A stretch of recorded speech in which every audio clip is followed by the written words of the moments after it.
అందరికీ నమస్కారం. నేను మీ ఆయుర్వేద డాక్టర్ చిట్టిపొట్ల మధుసూదన శర్మని. మనం ఈ వీడియోలో నిత్య జీవితంలో ఆహార పదార్థాల వంటకాల తయారీలో ఉపయోగించేటువంటి బెల్లం యొక్క ఔషధాల గురించి, ఔషధ గుణాల గురించి, ఆ బెల్లం మనం దైనందిన జీవితంలో ఎదుర్కొనేటువంటి వివిధ వ్యాధులకి ఎలా ఔషధంగా పనిచేస్తుంది మొదలు వివరాలు తెలుసుకోబోతున్నాం. ప్రతి ఇంట్లో ఉండేటువంటి దివ్యమైనటువంటి ఆహార పదార్థము, తీపి పదార్థం బెల్లం. బెల్లాన్ని అనేక రకాలైనటువంటి వంటకాల తయారీలో ఉపయోగించడం మనకందరికీ తెలిసినటువంటి విషయమే. ఈ బెల్లం కేవలం ఆహార పదార్థంగానే కాకుండా ఔషధంగా కూడా ఉపయోగపడుతుంది అనేటువంటి విషయం చాలా తక్కువ మందికే తెలుసు. మరి ఆ ఔషధంగా అనేక రకాలైన వ్యాధులకు ఉపయోగపడుతుంది. ఔషధంగా మరి ఏ ఏ వ్యాధులకు ఉపయోగపడుతుందో కొన్ని వ్యాధులకి మనం ఈ వీడియోలో ఆ యొక్క బెల్లాన్ని ఎలా సద్వినియోగం చేసుకొని ఆ యొక్క సమస్య నుంచి బయటపడవచ్చో తెలుసుకోబోతున్నాం. ఉదాహరణకి బహిష్టు నొప్పి. మరి ఈ రోజుల్లో యువతుల్లో బహిష్టు నొప్పి చాలా మందిలో కలుగుతూ ఉంటుంది.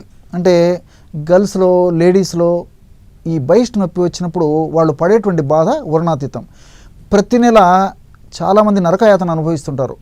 పొత్తి కడుపు నొప్పి, కడుపు నొప్పి, కొంతమందిలో వాంతులు అయ్యేటువంటి పరిస్థితి ఉండడము, నడుపు నొప్పి ఉండడము, దేహంలో అసౌకర్యంగా ఉండడము, వికారంగా ఉండడము, అదేవిధంగా నోట్లో నీళ్లు ఊరుతుండడము, ఇలా అనేక రకాలైన లక్షణాలు ఉంటుంటాయి అన్నమాట. కొంతమంది మరి ఆ బహిష్టు నొప్పిని తాళలేక దైనందిన కార్యక్రమాలు కూడా వాయిదా వేసుకునేటువంటి పరిస్థితి కూడా కొంతమంది కలిగేటువంటి పరిస్థితి ఏర్పడుతూ ఉంటుందన్నమాట. మరి ఈ పరిస్థితుల్లో బెల్లాన్ని సద్వినియోగం చేసుకున్నట్లయితే ఆ యొక్క సమస్య నుంచి బయటపడవచ్చు. ఈ బెల్లాన్ని బహిష్టు నొప్పి సమస్య వచ్చినప్పుడు మరి ఆ యువతులు ఎలా ఈ యొక్క ఔషధాన్ని వాడుకోవాలంటే 2 టీ స్పూన్లు బెల్లం తీసుకోవాలి. 2 టీ స్పూన్ల బెల్లంలో 1 టీ స్పూను నెయ్యి, స్వచ్ఛమైనటువంటి నెయ్యి కలుపుకోవాలి. అదేవిధంగా 1/4 టీ స్పూను మిరియాల పొడి. కాబట్టి 2 టీ స్పూన్ల బెల్లము, అట్లే 2 టీ స్పూన్ల బెల్లము, 1 టీ స్పూను నెయ్యి, స్వచ్ఛమైనటువంటి నెయ్యి, 1/4 టీ స్పూన్ మాత్రమే మిరియాల పొడి. ఈ 3 పదార్థాలు బాగా కలిపేసేసి బాగా కలిసిపోయిన తర్వాత ఆ యొక్క పదార్థాన్ని బహిష్టు అయినటువంటి వెంటనే తీసుకోవాలన్నమాట. ఉదాహరణకి సాయంత్రం పూట బహిష్టు అయ్యారనుకోండి, సాయంత్రం పూట ఔషధాన్ని తయారు చేసుకొని ఫ్రెష్గా తయారు చేసుకొని తీసుకోవాలన్నమాట. అలాగే మరుసటి రోజు ఉదయం పరిగెడుపున మరలా ఒకసారి తీసుకోవాలి. అట్లే తర్వాత రోజు కూడా, అంటే 3వ రోజు కూడా ఉదయం పరిగెడుపున ఈ యొక్క ఔషధాన్ని సేవించాలి. ఈ విధంగా బహిష్టు అయిన వెంటనే ఔషధాన్ని సేవించి మిగతా రోజుల్లో పరిగెడుపున ఈ యొక్క ఔషధాన్ని ఈ పద్ధతిలో వాడుకోవాలన్నమాట. ఇలాగా ప్రతి నెల 3 రోజుల పాటు ఈ యొక్క ఔషధాన్ని, అంటే బెల్లము, నెయ్యి, మిరియాల పొడి కలిపి చేసుకున్నటువంటి ఔషధాన్ని వాడుకుంటూ ఉండాలి. 3 రోజులకు కలిపి కూడా ఔషధాన్ని తయారు చేసుకుని కూడా వాడుకోవచ్చు అనమాట. ఈ పద్ధతిలో వాడుకోవడం వల్ల మొట్టమొదటి నెలలో కొద్దిగా నొప్పి నుంచి ఉపశమనం జరుగుతుంది. ఆ పోటు, సలుపు, బాధ, అసౌకర్యం, ఈ యొక్క సమస్యల నుంచి, ఈ యొక్క లక్షణాల నుంచి ఉపశమనం జరుగుతుంది. 2వ నెల వాడేసరికి మరింత, అంటే దాదాపు 50%, 60% ఉపశమనం కలుగుతుంది. 3వ నెల కూడా ఇదే పద్ధతిలో వాడేసరికి దాదాపు 100కిలో 99%, కొంతమందిలో 100% కూడా కంప్లీట్గా తగ్గిపోయేటువంటి పరిస్థితి ఏర్పడుతుంది. కానీ కొంతమందిలో సమస్య మరీ ఎక్కువగా ఉన్నటువంటి వాళ్ళలో అయితే మరికొన్ని మాసాలు కూడా, అంటే మరికొన్ని మాసాలు అదనంగా 2 మాసాలు, 3 మాసాలు కూడా అవసరాన్ని బట్టి వాడుకోవాల్సి ఉంటుందన్నమాట. ఈ విధంగా వాడుకోవడం వల్ల అన్ని సైడ్ బెనిఫిట్స్ ఉంటాయి, ఎలాంటి సైడ్ ఎఫెక్ట్స్ కూడా ఉండవు.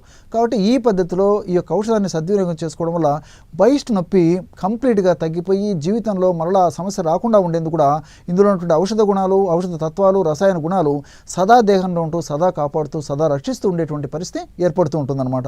మరి ఈ 3 రోజుల పాటు మాత్రము చప్పిడి పథ్యం, అంటే బ్లాండ్ డైటు, అంటే వీలైతే ఉప్పు, కారము కంప్లీట్గా ఈ 3 రోజుల పాటు అవాయిడ్ చేస్తే చాలా చాలా మంచిది. కానీ పక్షంలో చాలా తక్కువ, అతి తక్కువ ప్రమాణంలో వీటిని వాడుకోవాలి.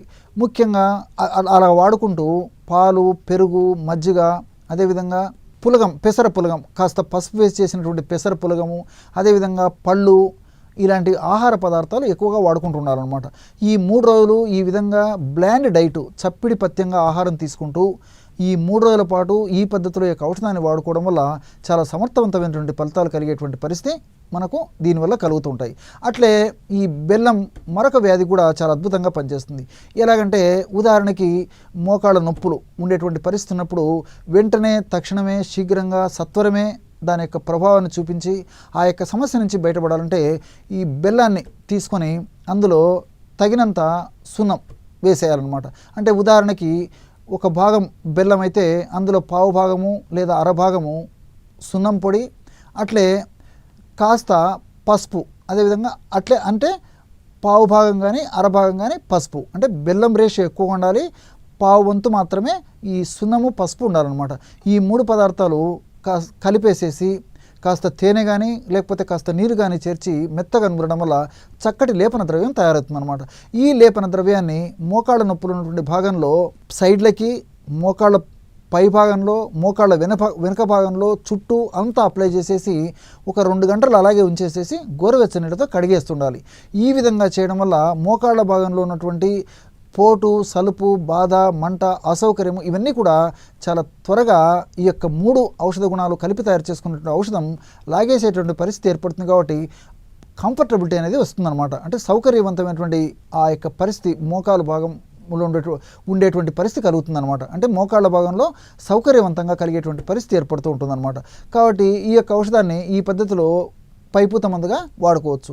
అదేవిధంగా బెణుకు దెబ్బలు, అదేవిధంగా ఎక్కడన్నా మనం కింద పడేసేసి ఈ బెణకడం వల్ల కలిగేటువంటి కొన్ని నొప్పులు, ఇలాంటి సమస్యలు ఉన్నప్పుడు కూడా ఇదే ఔషధాన్ని అంటే బెల్లము, సున్నము, పసుపు కలిపి తయారు చేసుకున్నటువంటి పద్ధతిలో పసుపు కలిపి ఔషధాన్ని తయారు చేసుకొని ఈ పద్ధతిలో వాడుకోవడం వల్ల కూడా ఈ బెణుకు నొప్పులు, ఇలాంటి నొప్పులు కూడా తగ్గిపోయేటువంటి పరిస్థితి ఏర్పడుతుంది.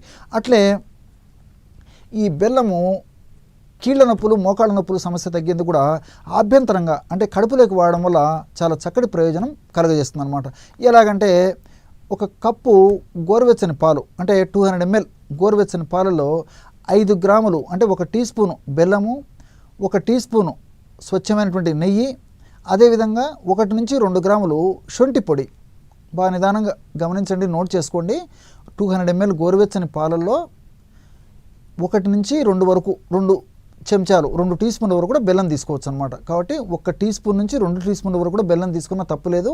కాబట్టి ఆ ప్రమాణంలో బెల్లము, 1 టీ స్పూను స్వచ్ఛమైనటువంటి నెయ్యి, అట్లే 1 నుంచి 2 గ్రాములు మాత్రమే శొంఠి పొడి ఈ కలిపి వేసేయడం వల్ల బ్రహ్మాండమైనటువంటి ఈ నొప్పులు అంటే ముఖ్యంగా మోకాళ్ళ నొప్పులు, కీళ్ళ నొప్పులు తగ్గించేటువంటి ఔషధం రెడీ అయిపోతుంది. ఈ విధంగా తయారు చేసుకున్నటువంటి ఔషధాన్ని టీ తాగినట్లు రోజు ఉదయం పరిగడుపున సేవిస్తూ ఉండాలన్నమాట. ఈ విధంగా క్రమం తప్పకుండా రోజు ఒక్కసారి ఈ యొక్క ఔషధాన్ని ఈ పద్ధతిలో వాడుకోవడం వల్ల ఈ మోకాళ్ళ నొప్పులు, అట్లే కీళ్ళ నొప్పుల సమస్యకి చాలా చక్కటి పరిష్కారం దొరుకుతుంది. సమస్య మరీ తీవ్రంగా ఉంటే ఇదే ఔషధాన్ని రోజు 2 సార్ల పాటు కొన్నాళ్ల పాటు అంటే 10 రోజులు కానీ 15 రోజులు కానీ వాడి ఆ సమస్య తీవ్రత తగ్గిన తర్వాత రోజు ఉదయం పరిగడుపున మాత్రమే వాడుకున్నా సరిపోతుంది.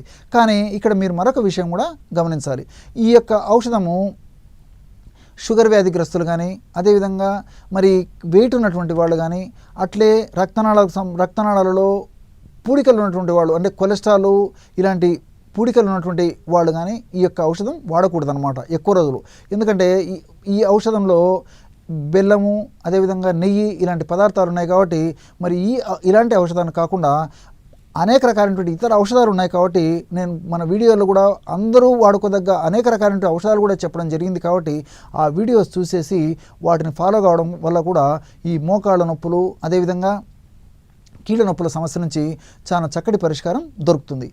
అట్లే ఈ యొక్క బెల్లము ఫ్రీగా విరేచనమయ్యేందుకు కూడా చాలా చక్కగా ఉపయోగపడుతుంది. మోషన్ ఫ్రీగా అయిపోతుంది అనమాట ఈ బెల్లాన్ని మనం చక్కగా సద్వినియోగం చేసుకున్నట్లయితే.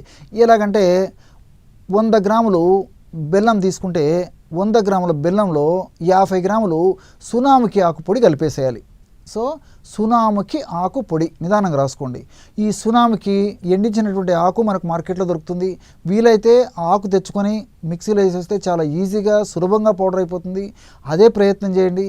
అలా వీలు కానటువంటి వాళ్ళు నుండి మరి ఫ్రెష్గా మనకు ఈ సునాముఖి ఆకు పొడి కూడా దొరికేటువంటి పరిస్థితి ఉంది. కాబట్టి విచారించుకొని ఫ్రెష్గా దొరికినటువంటి పొడి ఉన్నట్లయితే ఆ సునామికి ఆకు పొడి తెచ్చుకున్నా సరిపోతుంది అనమాట.